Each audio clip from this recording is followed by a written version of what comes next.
Franz Bardon, biographie initiatique. Franz Bardon est né le 1er décembre 1909 à Opava, alors Tropo, en Autriche-Hongrie, aujourd'hui en République tchèque, et est décédé le 10 juillet 1958 à Brno. Il est considéré comme l'un des plus grands maîtres de l'hermétisme opératif du XXe siècle.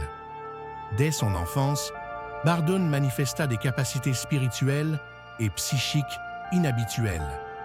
Selon ses propres écrits, il ne se considérait pas comme un simple érudit, mais comme l'incarnation d'un adepte hermétique ayant accepté de s'incarner pour transmettre une voie de réalisation authentique adaptée à l'époque moderne. Formation et mission. Contrairement à de nombreux occultistes de son temps, Franz Bardon ne suivit pas une voie académique ou universitaire.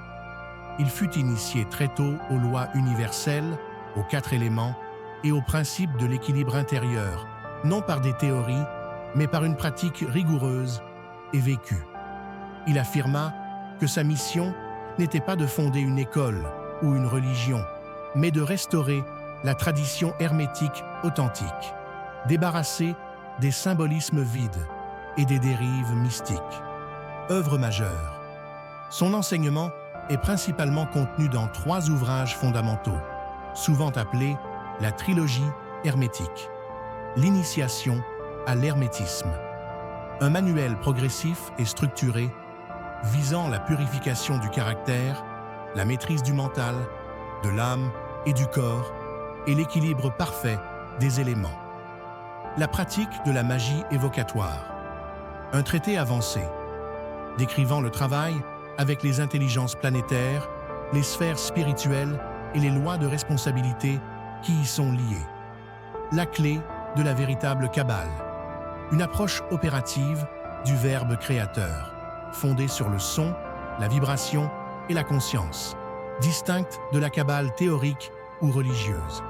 À ces ouvrages s'ajoute Frabato le magicien, récit autobiographique voilé, décrivant certaines épreuves initiatiques et le contexte occulte de son époque.